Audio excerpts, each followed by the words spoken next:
Her mother's hand trembled as she placed the cake on the table. "Don't say anything," her sister hissed, barely looking her way. Her voice was sugar-laced and brittle. "It's Mom's birthday. Don't make this about you." Laughter erupted from the other end of the dining room. Glasses clinked. Balloons danced lazily in the air conditioning. A happy birthday banner hung crooked over a table filled with catered trays and matching pastel plates. Mallory stood in the doorway, frozen. There was no chair for her. Every seat was full. Even the one she always sat in, the one by the window, now occupied by Delaney's boyfriend, Tyler. The same guy who'd once drunkenly told Mallory she was too serious and probably didn't get hugged enough as a kid. No one acknowledged her standing there. Not even her mother, who laughed too loudly as Delaney lit the candles. Not a mistake. Not an oversight. A verdict. She watched them sing. She watched her sister lean in and kiss her mom's cheek for the cameras. She watched her father look past her like she was a piece of furniture. Like she'd always been. And then she looked down and noticed. Her name wasn't even on the card they all signed. That was it. Not the worst thing they ever did. Just the last one. And for the first time in her life, Mallory didn't cry. She smiled, a tight, sharp thing that never reached her eyes, and turned back into the hallway. As the door shut behind her, she didn't say goodbye. They thought they could celebrate without me. But fate had other plans. My name is Mallory. And if you're wondering how a perfectly sane woman like me ended up quietly dismantling her own family from the inside out, I'll tell you everything. But first, you need to understand what they did. Because betrayal doesn't start with one moment. It's death by 1,000 cuts. They called me the strong one growing up. What they really meant was, I was the one they could break without feeling guilty about it. I was the one who apologized when Delaney threw tantrums. The one who stayed home from college visits because Mom had one of her episodes. The one who paid for Delaney's car insurance when she crashed Dad's truck and blamed it on me. When I was 19, Delaney got caught stealing from our grandmother's purse. $200 meant for medications. I took the blame because you're stronger, Mallory. You can handle Grandma being disappointed. I handled it. I handled everything. When Delaney dropped out of college after one semester, I was the one who picked her up at 3 a.m. from parties she couldn't drive home from. When she maxed out Mom's credit cards, I worked double shifts at the bookstore to help pay them down. You're just so capable, Mom would say, like it was a compliment instead of a life sentence. Dad barely spoke to me unless he needed something. Fix the computer. Help with taxes. Talk sense into your sister. I graduated with honors. Got a marketing job in Seattle. Built a life 2,000 miles away from them. But they still called. Still expected. Still took. And I still gave. Until that birthday party. Until I stood in that doorway and realized I was furniture. A prop in their perfect family picture. Useful when needed. Invisible the rest of the time. That was the last time I made myself small for them. I didn't go home that night. I drove to Discovery Park instead. Sat on a bench overlooking Puget Sound until the city lights blurred into watercolor streaks across the water. My phone buzzed 14 times in the first hour. I didn't look. When I finally did, around midnight, there were no missed calls. Just texts. Delaney, Mom's asking where you went. Don't be dramatic. Aunt Vivian. Everything okay, honey? Your mom said you left early. Dad, your mother is upset. Call when you can. Not one person asked if I was okay. Not one person wondered why I'd left. They just wanted to know when I'd stop inconveniencing them with my absence. I typed 7 different responses. Deleted them all. Instead, I opened my notes app and started writing. Every memory I'd buried. Every moment I'd swallowed my hurt to keep the peace. Every time they chose Delaney's comfort over my existence. 26 years of receipts. I wrote about the Christmas when I was 12 and asked for art supplies. I got socks. Delaney got a laptop she never used. I wrote about my high school graduation when they left early to drive Delaney to a party. I wrote about every birthday cake that was smaller than hers, every achievement that got a nod while hers got celebrations. I wrote until my fingers cramped, until my phone died, until the sun started bleeding orange across the horizon. Then I saved it with a title, The Invisible Daughter. I didn't know what I'd do with it yet. but writing it felt like breathing after being underwater for decades. Monday morning, I went to work like nothing happened. My co-worker Brooke asked about the party. How was your mom's birthday dinner? Fine, I said. Smiled. Professional. Normal. She went back to her computer. I pulled up spreadsheets, answered emails, attended meetings, but something inside me had changed. A switch had flipped. A door had closed. At lunch, I Googled family scapegoating. The articles that came up felt like someone had been watching my life and taking notes. Golden child, invisible child, emotional neglect, conditional love. I'd always thought I was too sensitive, too dramatic, too broken to fit in with my normal family. But maybe they were the broken ones, and I'd just been surviving in their dysfunction. My phone rang. Mom's name flashed on screen. I stared at it, let it ring, watched it go to voicemail. She left a message.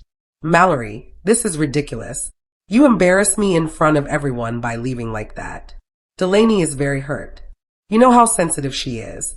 Just call me back so we can move past this. Move past this. Like always. Like every other time I had feelings they didn't want to deal with. Delaney was sensitive. Delaney was hurt. What about me? I deleted the voicemail without listening to the rest. Blocked Mom's number. Then Dad's. Then Delaney's. Not forever. Just until I could breathe without their voices in my head telling me I was wrong for having feelings. The first package arrived at their house on Wednesday. I knew because Aunt Vivian texted me. Did you send your mom something? She got a delivery and seems confused. I didn't respond. Inside that box was a photo. One I'd found in an old album. My 10th birthday party. Me standing alone by a grocery store cake while Delaney opened my presents in the background. Mom and Dad laughing at something she said. I'd written on the back in silver marker, this is where it started. No explanation. No accusation. Just truth. Delaney called me 17 times that day. I didn't answer.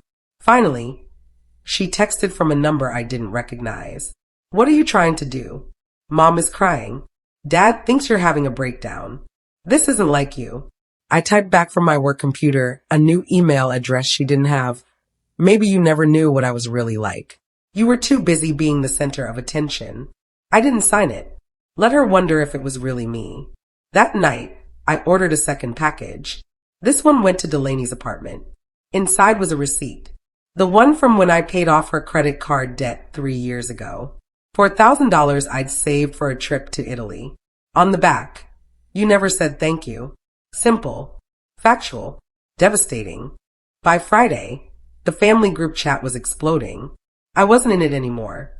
I'd left months ago after nobody noticed I'd stopped responding for 3 weeks. But Aunt Vivian sent me screenshots. Mom, something is wrong with Mallory. She's sending strange packages and won't return our calls. Delaney, she's being psychotic. I think she needs help. Dad, let's give her space. She'll calm down. Uncle Raymond, Mom's brother. Or maybe she has a point. Have any of you asked why she's upset? Silence in the chat after that. Then Delaney, she's always been jealous. This is just her finally showing it. Jealous. That was their explanation. Not hurt. Not neglected. Jealous. Like I wanted what she had. When all I'd ever wanted was to matter just as much. I sent one more package that day. To Mom. Inside was a copy of the card from her birthday party. The one everyone signed except me. The one where Delaney wrote, to the best mom ever, and Dad wrote, love you, and even Tyler wrote, thanks for everything. No room for my name. No thought to include me. I included a note this time I was in the room. You just didn't see me. You never did. Mom called from Dad's phone. I let it go to voicemail. Mallory, I don't understand what's happening. Why are you doing this? We love you. We've always loved you. Please call us. Please. But love isn't enough when it's not backed up by action, by attention, by actually seeing the person standing right in front of you. 2 weeks after the birthday party, I got a call from a number I didn't recognize. I almost didn't answer, but something made me pick up. Mallory? It's Dr. Chun. Your mother asked me to reach out. Dr. Chun, our family doctor, the one who'd known us since I was 6. She's worried about you, he continued. She mentioned you've been acting unlike yourself, sending concerning packages. not responding to calls. I laughed. Actually laughed. Did she mention why I might be upset? Pause. She said there was a misunderstanding at a family gathering. A misunderstanding. I let the word hang there. There was no chair for me at my own mother's birthday party. My name wasn't on the card. Nobody even noticed I was there until I left. That's not a misunderstanding.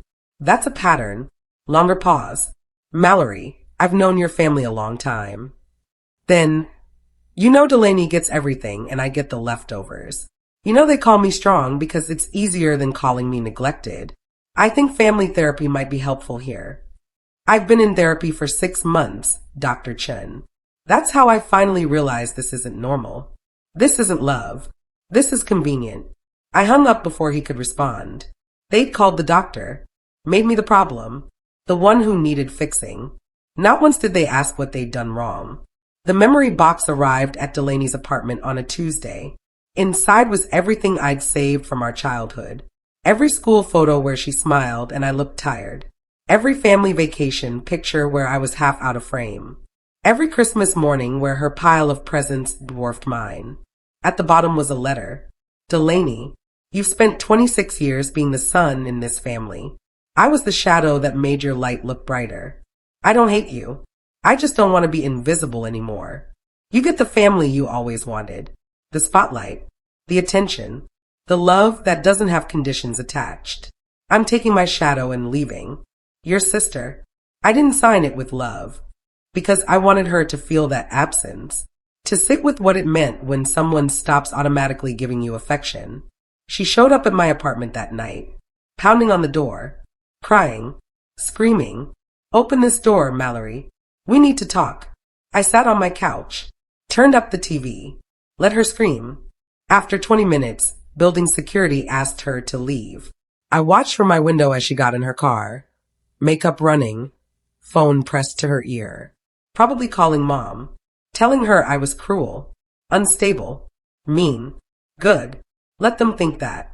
Better than thinking I was still the doormat they could walk across. Uncle Raymond called me the next day. I heard about what happened last night. And I think you're doing the right thing. I almost dropped my phone. What? Mallory, I've watched this family dynamic for years. Your parents play favorites and you've paid the price. Delaney's been enabled to the point of helplessness. You've been ignored to the point of invisibility. Tears burn my eyes. Nobody else sees it. I do. I've always seen it. I just didn't know how to help without making it worse. We talked for an hour. He told me stories I didn't know. How he tried to talk to mom about treating us equally. How she dismissed him. How dad would change the subject any time Raymond brought up my accomplishments. They're not bad people, he said finally. They're just limited. They don't have the emotional capacity to see what they're doing. And Delaney's learned to manipulate that. What do I do? Whatever you need to do to heal. Even if they never understand. Even if they never apologize. Your healing doesn't require their permission. After we hung up, I cried for the first time since the birthday party. Not sad tears. Relief tears. Someone finally saw me. Someone finally validated what I'd felt my whole life. I wasn't crazy. I wasn't dramatic. I was just done being treated like I didn't matter. The next package went to Dad.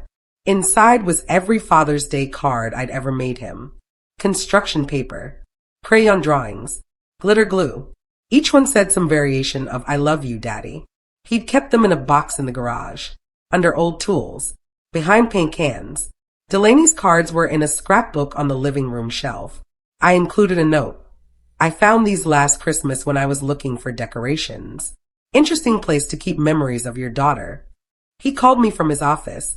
Actually called, not texted. Mallory, I don't know what you want from me. I wanted you to see me. Just once. That's all I ever wanted. I do see you. When's my birthday, Dad? Silence. When did I graduate college? What's my job title? What's my favorite color? More silence. You know everything about Delaney. Her favorite foods. Her friends' names. Her schedule. But you don't know anything about me. Because you never asked. You never cared enough to ask. That's not fair. Fair would have been treating your daughters equally. Fair would have been noticing when one of them was drowning while you threw life preservers to the other. I hung up. My hand shook. But my voice had been steady. That felt like progress. Mom showed up at my office the following week. Security called up. There's a Margaret Hayes here to see you. Says she's your mother. I almost said send her away. But I wanted witnesses for this conversation. I met her in the lobby. Professional. Calm. In control. She looked smaller than I remembered. Older. Her makeup couldn't hide the circles under her eyes. Mallory, please. We need to talk. We're talking. In private. No. Right here is fine. She glanced around at the people passing through the lobby. Uncomfortable. You're embarrassing me. I've been embarrassed for 26 years. Your turn. Her face crumpled. Real tears this time. I don't understand what I did wrong. I gave you everything. You gave Delaney everything. You gave me obligations. That's not true. I pulled out my phone. Showed her photos I'd taken over the years. Screenshots of text conversations where she asked me to help Delaney. Emails about problems she needed me to fix. Voicemails asking me to be understanding about Delaney's latest crisis. Show me one conversation where you asked about my life. Just one. She scrolled through. Her hand shaking. Her face getting paler. She couldn't find one. I thought you were fine, she whispered. You never complained. You always seemed so capable. I was capable because I had to be. Because nobody was taking care of me. I was taking care of everyone else. Mallory. You made me raise myself, Mom. And then you were surprised when I didn't need you anymore. I walked away. Back to the elevator. Back to my life. She didn't follow.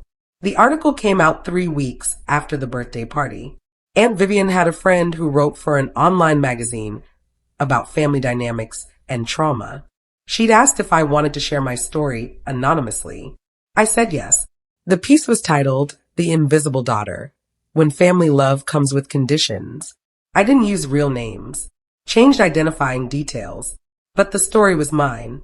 The neglect, the favoritism, the slow erosion of self-worth. It went viral in 24 hours. Comments flooded in. This is my family. I thought I was the only one. Thank you for putting my experience into words. Strangers reached out. People who'd been forgotten, overlooked, erased. People who understood what it meant to love a family that couldn't love you back the same way. Delaney texted from yet another new number. I know this is about us. You made us look like monsters. I replied, I made you look honest. If you don't like how it sounds, maybe you should change how you act. Mom texted from a friend's phone. People at church are asking questions. They've read the article. They know it's about us. Dad called from work. You've humiliated this family. Whatever point you're trying to make, you've made it. Stop now. But I wasn't trying to make a point. I was trying to heal. And healing required truth. Even when truth was uncomfortable. Especially then. The wedding invitation arrived in May. Cream cardstock. Gold lettering. Delaney Hayes and Tyler Morrison request your presence. Inside was a note in Delaney's handwriting. I know things have been weird, but you're my sister. I need you there. Please. I stared at it for a long time. Part of me wanted to go. Wanted to believe this was an olive branch. A chance to rebuild. But the invitation didn't include an apology. Just a need. I need you there. Not I'm sorry. Not I understand why you're hurt. Just another request for me to show up and play my role. I RSVP'd no. Sent a gift. A journal and a book about emotional intelligence. The message was clear, do the work. Figure out why this relationship fell apart. Delaney called crying. How can you not come to my wedding? I'm your only sister. And you treated me like I was your assistant, not your sister. That's not fair. You took $4,000 from me and never paid it back. You crashed into my car and let me take the insurance hit. You told people I was jealous of you when really I was just tired of being invisible. Silence. If you want me at your wedding, I said carefully, I need an apology. A real one. Not, I'm sorry you're upset. A real acknowledgement of what you've done. I don't know how to do that. Then I guess I'm not coming. I hung up. It hurt. But it hurt less than spending another day pretending we were okay. Uncle Raymond hosted a family dinner 2 weeks before the wedding. He invited everyone, including me. Neutral territory, he said. No ambushes. Just a chance to talk. I almost didn't go, but something in his voice made me say yes. When I walked in, everyone went quiet. Mom sat on the couch. Dad stood by the window. Delaney perched on the arm of a chair, Tyler beside her. They all stared at me like I was a stranger. Maybe I was. Maybe they'd never really known me at all. Uncle Raymond gestured to an empty chair. Everyone's here to listen. Really listen. No interrupting. No defending. Just listening. Mom spoke first. Her voice small. I read the article. I know it was you. I didn't deny it. Is that really how you feel? Like we don't love you. You love me, I said. But you love Delaney more. And you've spent my whole life proving it. Dad opened his mouth. Uncle Raymond held up a hand. Let her finish. I don't need you to love me more. I just needed you to love me equally. To see me. To care about my life as much as you cared about hers. Delaney's eyes were red. I didn't know you felt this way. Because you never asked. None of you did. We sat in silence for what felt like hours. Then Mom said something I didn't expect. You're right. I looked up. You're right. I did favor Delaney. I told myself it was because she needed more help. But really, I just related to her more. And that wasn't fair to you. Dad nodded slowly. I thought you were fine. You seemed fine. I wasn't fine. I was surviving. The apology didn't fix everything. But it was a start. Delaney asked if we could meet for coffee. Just us. No parents. No Tyler. We sat across from each other at a cafe near the waterfront. Awkward. Uncertain. I'm sorry, she said finally. Really sorry. Not just for the birthday party. For everything. For taking your money. For taking your time. For taking up all the space in our family. I nodded. Waiting. I don't know how to make it right. But I want to try. If you'll let me. I'm not coming to your wedding. Her face fell. Okay. I understand. But maybe after. When things settle. We can try to build something new. Something real. She wiped her eyes. I'd like that. It wasn't forgiveness. Not yet. But it was possibility. And possibility felt like more than I'd had in years. We talked for 2 hours. About childhood. About the ways we'd both been shaped by our parents' choices. About how she'd learned to get love through crisis. And I'd learned to get love through competence. Neither strategy was healthy. But at least now we could see it. When we hugged goodbye, it felt different than before. Less obligatory. More genuine. We weren't fixed. But maybe we could be sisters again someday. Real ones. Mom started therapy. She told me over the phone. Her voice shaky. I want to understand what I did. How I hurt you. I want to be better. That's good, Mom. Would you be willing to do a session with me? With the therapist? I thought about it. Maybe. Eventually. Not yet. Okay. I understand. We started talking once a week. Short calls. Surface stuff at first. Weather. Work. Safe topics. But slowly we went deeper. She asked about my life. Actually listened to my answers. Told me she was proud of me. Meant it. It was strange. Building a relationship with my own mother, like we were strangers getting to know each other. But it was real. More real than anything we'd had before. Dad was slower. Quieter. But he tried. Sent me articles about things I was interested in. Remember my birthday. Actually showed up when he said he would. Small things. But after years of nothing, small felt enormous. Delaney's wedding happened without me. I saw the photos on social media. She looked beautiful. Happy. Tyler looked proud. Mom and Dad stood beside them. Smiling. A family portrait. But this time, my absence wasn't an oversight. It was a choice. Mine. Aunt Vivian sent me a text that night. The empty chair at the family table had flowers on it. Delaney's idea. A placeholder for you. I stared at that message for a long time. A placeholder. An acknowledgement. A way of saying I mattered even when I wasn't there. It wasn't perfect, but it was something. I sent Delaney a text. Congratulations. I hope you're happy. Really? She replied immediately. Thank you. I wish you were here. But I understand why you weren't. That understanding meant more than attendance ever could. 6 months after the birthday party, I went home for Thanksgiving. My first visit since everything fell apart. My first time seeing them all together. I almost canceled 5 times. But Uncle Raymond convinced me. They've been working on things. Give them a chance. The house looked the same. Smelled the same. Turkey and stuffing and Mom's burnt rolls. But everything else was different. There was a chair for me. At the table. With my name card in Delaney's handwriting. Mom hugged me at the door. Really hugged me. I'm so glad you came. Dad asked about my promotion at work. Actual questions. He'd been following my company on LinkedIn. Delaney showed me wedding photos on her phone. Then asked about my life. My apartment. My dating situation. Actually cared about the answers. It wasn't perfect. Old patterns tried to resurface. Mom started to ask me to help with dishes while Delaney sat. Then caught herself. Actually, Delaney, you're on dish duty this year. Delaney protested. Then stopped. Yeah, okay. Fair. Dad started to talk over me. Then paused. Sorry. You were saying. Small corrections. Small changes. But they added up. After dinner, Mom pulled me aside. I know I can't undo the past. All those years I missed. All the ways I failed you. Mom.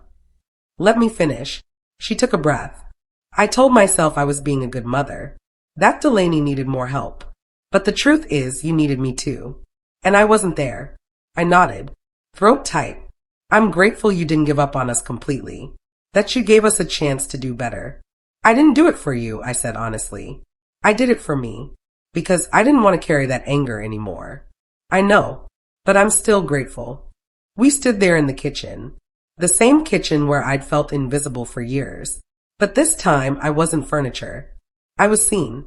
It wasn't closure. But it was progress. And progress, I'd learned, was enough. Christmas was easier. They asked what I wanted instead of guessing wrong. Actually listened to my answer. My gift pile matched Delaney's for the first time ever. Small thing. Huge symbol. We played games. Laughed. Had real conversations where I wasn't just the audience for Delaney's stories. Dad asked about my marketing campaign. Actually understood what I did for work. Mom framed a photo of me. Put it on the mantel next to Delaney's wedding portrait. I belonged in that house again. Not as the helper. Not as the backup daughter. As myself. That night, lying in my childhood bedroom, I pulled out my phone. Opened the Notes app. Found the document I'd written that night after the birthday party. The invisible daughter. I read through it. All the pain. All the hurt. All the years of feeling unseen. Then I created a new document. Titled it, The Daughter Who Came Back. And I started writing a different story. New Year's Eve, Delaney called me. Can I come visit? Just for a weekend. I want to see your life. Your apartment. Your world. I hesitated. Then said yes. She flew up in January. Stayed in my guest room. Met my friends. Saw my office. You've built something really amazing, she said, looking around my apartment. I'm proud of you. Thanks. I mean it. I spent so long thinking you had it easy. That you were just naturally good at everything. I didn't see how hard you were working. How much you were sacrificing. We ordered takeout. Watched movies. Talked like we hadn't in years. Maybe like we never had before. Real talk. About our childhood. About the ways we'd both been damaged by our parents' favoritism. About how we wanted to be better. Different. I'm in therapy now too, she admitted. Trying to figure out why I need so much attention. Why I can't just be okay on my own. That's good. That's really good. Tyler and I are struggling. The therapist thinks I married him because I needed someone to take care of me. Like Mom and Dad did. Like you did. I didn't say anything. Just listened. I don't want to be that person anymore. The one who takes and never gives back. Then don't be. She smiled sadly. It's harder than it sounds. I know. Spring brought more changes. Mom and Dad started treating us equally. Checking in with both of us. Celebrating both of our achievements. Making space for both of our needs. It felt strange at first. Like wearing new shoes. Uncomfortable but necessary. Delaney and I talked every week. Real conversations. She told me about marriage counseling. I told her about dating. We supported each other. Actually supported each other. Uncle Raymond invited us all to his lake house for a weekend. Family bonding, he called it. It could have been awful. All of us trapped together. Old wounds reopening. But it wasn't. We cooked together, went kayaking, sat around a fire and told stories. Dad apologized to me that weekend. A real apology. I'm sorry I didn't see you. I'm sorry I didn't try. I'm sorry I let you feel invisible in your own family. I cried. He cried. We hugged. It didn't erase the past, but it acknowledged it. And acknowledgement was a kind of healing. Summer came. And with it, Delaney's first real gesture of change. She organized a birthday party for me. Not a huge thing. Just family and close friends. But she planned it, paid for it, made it about me. There was a chair for me. The best chair. At the head of the table. My name was on everything. The banner. The cake. The card everyone signed. To Mallory, Delaney said in her toast. The strongest person I know. The sister I didn't deserve but somehow got anyway. Thank you for not giving up on us. Thank you for teaching us how to be better. I looked around the table. At my family. Imperfect. Broken in places. But trying. Really trying. Mom squeezed my hand. Dad smiled at me. Uncle Raymond winked. This was what I'd wanted my whole life. Not perfection. Just presence. Just being seen. We sang. I blew out the candles. Made a wish. Not for them to change. They already were. I wished for peace. For healing. For the strength to keep building this new version of family. Fall brought perspective. A year since the birthday party that changed everything.